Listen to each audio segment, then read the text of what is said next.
Halo,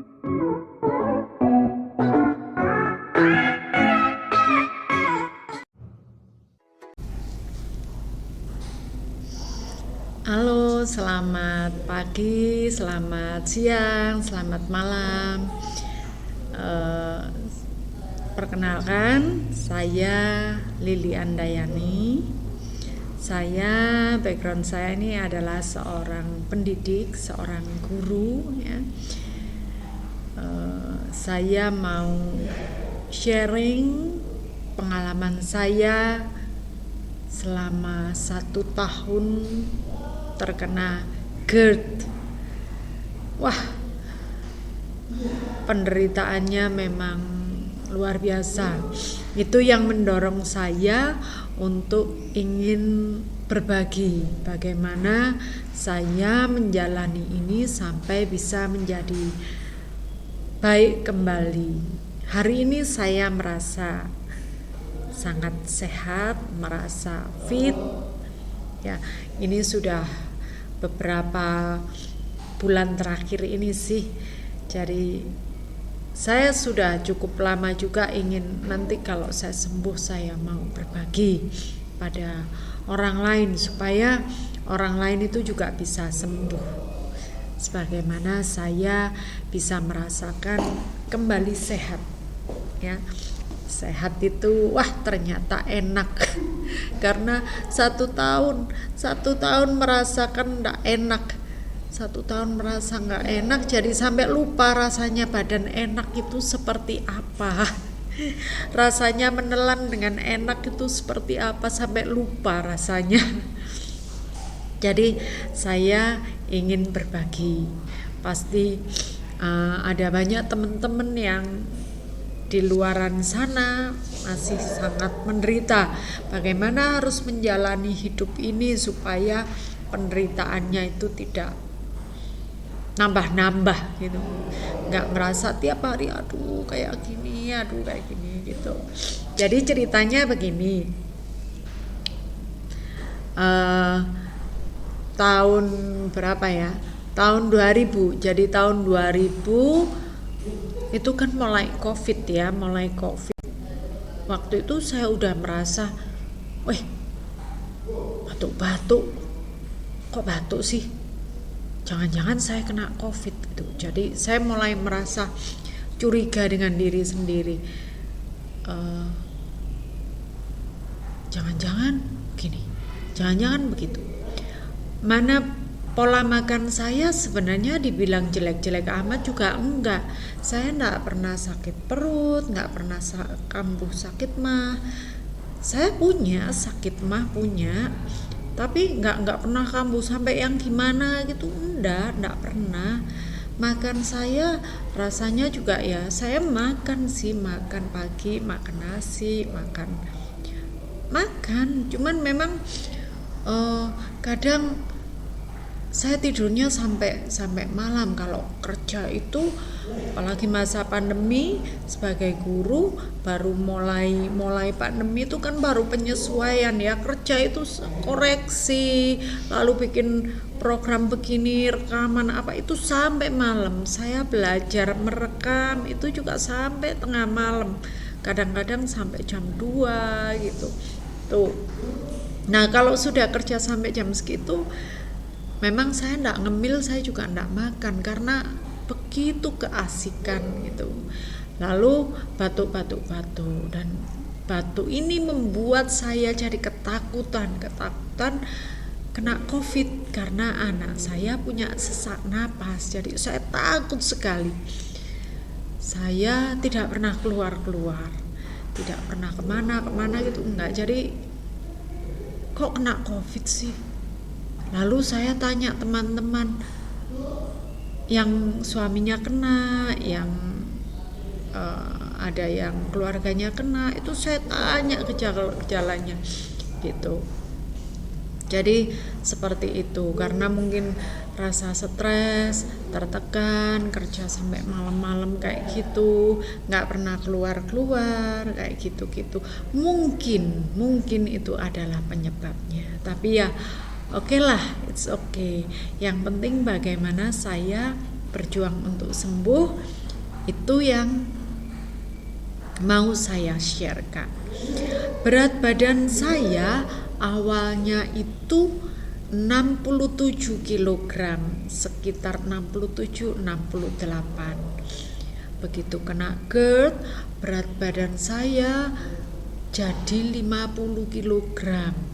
Jadi turunnya sekitar 18-17 kilo. Dan saya tidak merasa berat badan saya turun. Yang melihat itu orang lain, loh kok jadi kurus begitu gitu. Saya enggak merasa.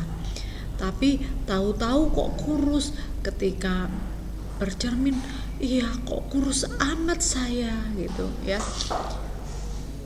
Nah, awal kenanya itu kan batuk, lalu semakin ketakutan, takut COVID, semakin tertekan, itu ya tambah parah. Tadinya bangun tidur jadi berdebar-debar. Ceritanya pulang dari kerja sampai rumah jam 3, anak saya itu bilang minta diantar, antar kita, ini ada pesanan kue tar, tolong saya diantar, bawain juga ya. Lalu saya bilang, oh iya ya, mama tidur dulu ya, habis makan tak tidur dulu barang setengah jam, nanti habis itu mama antar kamu. Nah, jelek saya habis makan saya tidur. Saya habis makan saya tidur. Ini kan nggak boleh, harusnya kan harus ya 2 jam atau 1 jam. Saya ini guru biologi, sebenarnya saya tahu, tapi nggak tahu waktu itu kok saya nggak pikir bahwa habis makan nggak boleh tidur. Ya saya hanya pikir bahwa saya capek, saya mau tidur aja gitu. Saya tidur, lalu tiba-tiba bangun-bangun kok berdebar-debar gitu ya. Itu lalu akhirnya beberapa kali seperti itu saya takut, jangan-jangan saya ini kena sakit jantung. Tapi batuk-batuk, jangan-jangan kena COVID. Pokoknya banyak sekali jangan-jangan, dan pikiran itu negatif melulu. Sampai suatu hari bangun tidur dengan kondisi batuk-batuk, lalu rasanya seliut-seliut, apa nih, kok seperti ini nih rasanya. Lalu saya minta antar anak saya ke UGD, lalu dibonceng sepeda motor. Tapi kok dalam perjalanan nggak merasa apa-apa. Kalau memang sakit jantung kan gimana gitu. Nah gitu. Lalu setelah di UGD, ya takut ada pasien COVID, takut ini takut itu.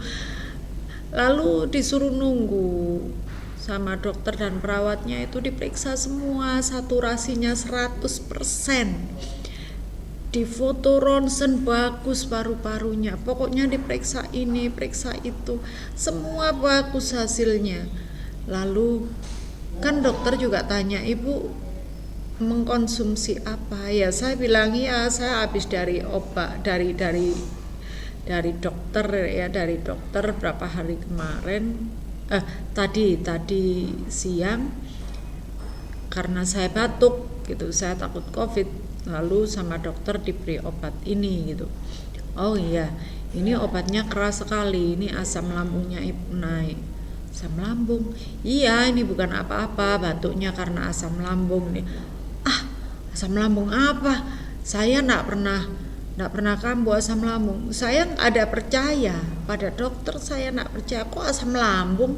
Saya batuk nih, saya batuknya sampai kayak gini udah lama nih.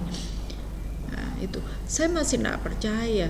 Kok bisa rekam jantung dan sebagainya kok bagus? Sakit apa sih saya gitu. Lalu herannya selama di UGD berdebar-debar dan sebagainya itu enggak ada, hilang semua. Jadi seolah-olah saya merasa saya kayak orang bohong deh, kayak orang bohong pada dokter, padahal tadi saya merasa berdebar-debar gitu. Akhirnya pulang udah dikasih obat asam lambung, udah dikasih ini, ya saya minum, tapi obat sakit batuk yang dari dokter pertama saya minum lagi. gitu. Lalu malamnya saya nggak bisa tidur, jadi rasanya kayak aduh apa nih, jalan-jalan di dalam ini aduh gimana sih. Jadi kayak gitu. Saya merasa kayak orang berbohong pada dokter, tapi ketika di rumah kayak gitu lagi, rasa debar-debar lagi, rasa nggak enak lagi. Akhirnya semalam itu saya nggak bisa tidur sama sekali. Kalau tidur sebentar bangun kaget kayak ada sesuatu yang jalan-jalan di dalam dada ini, kayak ya berdebar-debar lagi, lalu kayak ada yang jalan-jalan gitulah, nggak tahu apa gitu. Itu semalam bolak-balik seperti itu, bangun pingin tidur seperti itu. Akhirnya pagi saya kelimpungan karena semalaman nggak bisa tidur. Kalaupun tidur hanya ya setengah jam, bangun lalu habis itu karena ngantuk ketiduran lagi, setengah jam bangun lagi, seperti itu semalam suntuk. Akhirnya besok itu karena saya benar-benar gak tahan, saya datang ke rumah sakit lagi. Rumah sakit, lalu saya diarahkan ke bagian ya yang periksa-periksa awal untuk periksa COVID itu. Lalu dokternya dengan pakaian lengkap seperti itu, dengan APD lengkap. Lalu saya ditanya-tanya, saya tunjukkan, lalu dokter, oh iya sakit lambung. Nah dokter, saya pokoknya mau rawat inap, saya mau rawat inap. Ibu punya asuransi? Iya saya punya asuransi. Asuransi saya nggak bisa dipakai kalau saya nggak rawat inap. Tapi bukan itu masalahnya, saya di rumah saya nggak bisa tidur, saya merasa tidak nyaman, saya merasa begini begitu, batuk ini dan itu. Saya sampaikan keluhan saya, dokternya dia manggut-manggut, oh iya ibu gak nyaman. Mungkin dokternya ngerti ya, karena saya begitu panik, mungkin sudah biasa menangani, karena dokternya dokter ahli penyakit dalam, mungkin sudah ngerti gitu ya. Jadi kepanikan saya seperti itu. Lalu akhirnya ya sudah ibu rawat inap saja, sehingga saya harus tes swab di ruang isolasi dahulu, bukan di ruang rawat inap biasa, diisolasi dulu karena harus tunggu hasil swab saya itu. Nah, malam itu saya bisa tidur nyenyak, tapi sebentar juga masih bangun. Lalu saya juga enggak tahu dokter kasih obat apa, tapi lumayan lah saya bisa tidur itu lumayan. Lalu besoknya, hari itu kali ya, saya langsung tes swab, lalu ternyata juga hasilnya negatif. Ibu patut berbahagia karena ibu negatif tes swabnya gitu. Lalu saya dipindahkan ke kamar biasa. Untuk makan, saya makan dengan enak di rumah sakit, saya tidak masalah. Tapi saya tetap tidak meyakini bahwa ini asam lambung gitu ya. Saya hanya katakan pada dokter, kalau dokter datang tengok, gimana ibu, rasa seperti apa, masih batuk? Enggak, saya sudah enggak batuk, ini riak putihnya ini masih mengganggu. Oh ya, lalu diberi obat, enggak tahu obat apa gitu. Habis itu udah riak putihnya enggak ada, jadi saya ada dahak putih itu yang kayak gelembung kecil gitu, itu yang katanya dokter bikin batuk gitu. Tapi saya bilang sama dokter begini, dokter, kalau malam itu saya sering bangun beberapa kali, 1 kali 2 kali, itu saya merasa tidak nyaman. Iya ibu merasa apa? Saya merasa kayak ada yang jalan-jalan di dada ini, itu yang bikin batuk. Atau apa ya, mungkin bukan COVID, mungkin ada sesuatu, entah makhluk apa, entah bakteri apa kek, ini jalan-jalan di dalam sini. Dokter bilang, ya ibu itu asam lambung. Saya mikir, asam lambung apa kok bisa jalan-jalan kayak gini, rasanya ini jalan-jalan di sini kerutuk gitu. Dan batuk lalu tiba-tiba hilang kayak gitu. Jadi apa sih ini? Gitu. Jadi di dalam kepala ini rasanya, iya apa sih ini, kok jalan-jalan ke sana kemari dan ini rasanya nggak enak banget. Dan tiba-tiba berdebar-debar, lalu habis itu hilang kayak gitu. Itu yang saya rasakan dan membuat saya tidak bisa tidur. Bangun tengah malam ada rasa jalan-jalan di dalam dada gitu. Terus habis itu saya minum lalu hilang. Nanti berapa jam lagi bangun lagi kayak gitu, lalu saya makan pisang nanti hilang. Besok saya sampaikan lagi keluhan ke dokter. Dokter ketawa, bukan ibu, itu asam lambung. Oh, asam lambung kok kayak gini? Iya, asam lambung memang seperti itu. Saya masih tidak yakin sama dokter. Dokter bilang makan pisang, minum air hangat kalau malam. Saya sudah lakukan sampai rasanya minum terus ke kamar mandi, minum ke kamar mandi, itu seperti itu. Lalu ada perawat yang bilang begini, ibu ini merasa apa sih? Ibu ini stres. Saya agak tersinggung berat, kok stres? Kok dia ngatakan saya stres? Saya stres apa? Ibu ini stres. Kalau di rumah sakit kami akan mengobati badan ibu, fisik ibu. Tapi kalau yang masalah itu dari psikologisnya, bukan di sini bu tempatnya. Itu rumah sakit itu hanya menyembuhkan fisiknya saja. Saya tersinggung berat dengan perawat itu. Nah aja dia pikir saya stres apa? Utang nggak punya masalah apa-apa, kok dia bilang saya stres? Enak aja. Lalu saya pikir-pikir, masa sih saya stres? Akhirnya saya setel YouTube yang lucu-lucu gitu, lucu-lucu. Tapi malam itu saya masih terbangun malam itu bolak-balik masih terbangun. Akhirnya hari ke berapa ya, saya di rumah sakit itu 4 hari, lalu dokter menganggap saya sudah lebih baik, sudah nggak batuk-batuk. Saya diperbolehkan pulang dengan membawa beberapa obat, lalu saya pulang. Ternyata sampai rumah ya badan saya kurus ya, karena saking seringnya nggak bisa tidur. Tiap malam itu bangun terus. Lalu ini saya merasa kalau habis makan itu keluar berbusa gitu ya. Ada kok apa sih keluar busa gini, air ludah saya kok berbusa tuh. Ya saya masih tidak yakin bahwa ini asam lambung, karena saya tidak merasa sakit perut, saya tidak merasa kayak orang-orang itu yang katanya apa kayak gitu. Enggak, saya tidak merasa seperti itu. Hanya sesudah makan selalu keluar busa dan itu sangat tidak enak gitu. Saya masih konsumsi terus obat dokter itu, walaupun saya tidak yakin bahwa saya ini kena asam lambung naik. Ya saya minum aja obat dokter itu. Nah saya lihat-lihat di YouTube, lihat di mana, itu cuman waktu malam saya selalu tidak bisa tidur, selalu tidak bisa tidur setengah jam bangun lagi, tidur 1 jam bangun lagi, seperti itu. Selalu ada rasa ada yang jalan-jalan di dalam badan ini gitu.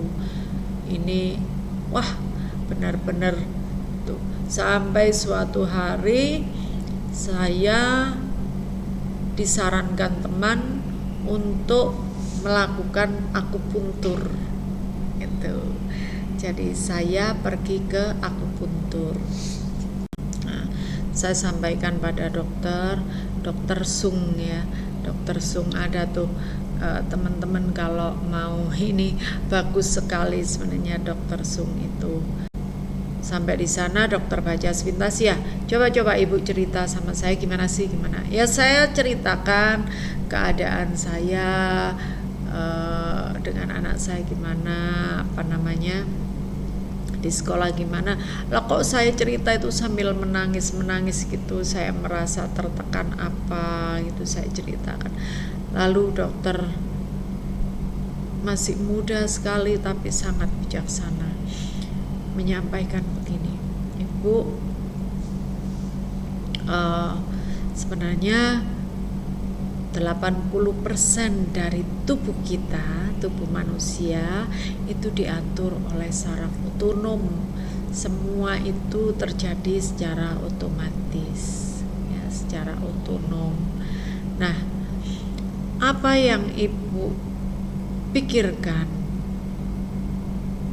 apa yang Ibu lihat, dengar, itu yang akan menjadi makanan bagi pikiran kita. Jadi apa yang kita lihat, kita dengar, itu menjadi belanja dari pikiran kita. Sama seperti apa yang kita makan, itu akan menjadi bahan bagi tubuh kita. Apa yang kita lihat dan kita dengar, itu akan menjadi bahan bagi pikiran kita. Kalau Ibu lihat, ya, dari mata belanja kita, belanja hal yang negatif-negatif, baca berita yang negatif-negatif, ya, mendengar yang negatif-negatif, maka pikiran kita juga akan menjadi negatif, dan itu akan ditanggapi oleh tubuh kita. Ya, jadi ketika kita lihat berita COVID, ketika kita dengar berita mati sekian, lalu tubuh kita akan merespon, keluarlah ketakutan. Ketika kita ketakutan, maka otak, nah ini respon itu otomatis terjadi semua. Maka ya, kita harus menyetel pikiran kita supaya positif, supaya nanti yang dikeluarkan itu juga positif. Kalau kita tiap hari yang dilihat negatif, yang didengar negatif, keluarnya juga negatif gitu. Sama seperti seorang atlet, ya, seorang atlet dia latihan setiap hari, tapi di dalam dirinya dia juga harus sugesti, saya menang, saya sehat, saya menang, saya kuat. Nah, itu maka Ibu juga harus melihat dan memikirkan yang positif, dilatihkan. Dan itu Ibu tulis saja, saya sehat, saya selalu gembira, anak saya. Jadi semua itu, tulis semua yang positif, dan itu Ibu latihkan terus di dalam pikiran Ibu. Jangan malah bikin, saya kena COVID, ini batuk terus saya, dan itu akan tertanam terus di dalam pikiran, dan akhirnya apa yang terjadi, justru itu yang terjadi bukan kena COVID-nya, tapi sesuatu yang mirip COVID gejalanya. Saya terkejut, jadi kayak gitu ya. Akhirnya saya hari itu banyak disugesti oleh dokter, dan dokter mengatakan yang bisa menyembuhkan Ibu adalah Ibu sendiri, bukan saya. Jadi Ibu harus berusaha. Kalau Ibu sudah latihkan seperti yang saya berikan, saya yakin 3 bulan akan membaik kondisinya gitu. Akhirnya setelah tusuk jarum, memang kalau habis aku puntur itu sehari itu di badan enak banget, ya, asam lambung saya kayaknya nggak naik dah, tapi pokoknya rasanya enak banget, dan itu membuat saya merasa happy, ya, enak banget. Begitu sampai rumah, saya langsung menulis semua sugesti positif itu, saya ketik, saya print, saya tulis begini, malam tidur saya nyenyak, lambung saya baik, katup lambung saya baik, saya sehat dan gembira, Tuhan mengaruniakan pada saya kesehatan, saya sehat mendampingi anak saya menuju sukses. Saya ketik itu, saya beri foto anak saya dan saya waktu saya masih cabi gemuk gitu. lalu saya print banyak-banyak tulisan itu, saya print banyak sekali, lalu saya tempel di semua tempat di mana saya memandang. Kalau saya kerja hadap sana, di depan saya itu saya tempel. Saya toleh ke jendela saya tempel. Saya toleh dekat kulkas itu saya tempel tulisan itu. Saya pergi ke lantai 2 untuk cari matahari, di situ saya tempel juga. Di kamar di mana saya berdoa, saya tempel di situ. Jadi di semua tempat saya tempel sugesti positif itu. Begitu. Nah, pas malam sesudah siang itu dari dokter, saya nih dari rumah sakit saya dapat bawaan Braxidin untuk tidur. Jadi kalau kumat gitu kan tidak bisa tidur malamnya, maka saya harus minum Braxidin supaya bisa cepet-cepet tidur, dokternya bilang begitu. Nah saya kan juga tahu bahwa ini juga tidak bagus dikonsumsi terus menerus gitu, tapi kalau tidak dikonsumsi saya tidak bisa tidur, wah tambah tidak karuan hidup saya. Maka malam itu Braxidin itu obat-obat dokter yang dari rumah sakit itu masih saya konsumsi, tapi Braxidinnya itu sengaja saya tunda, tidak saya minum. Lalu saya coba meditasi, lalu selama habis meditasi itu saya lihat sugesti itu, saya sehat, saya tidur nyenyak, saya itu terus saya pandangi, tahu-tahu saya tidur.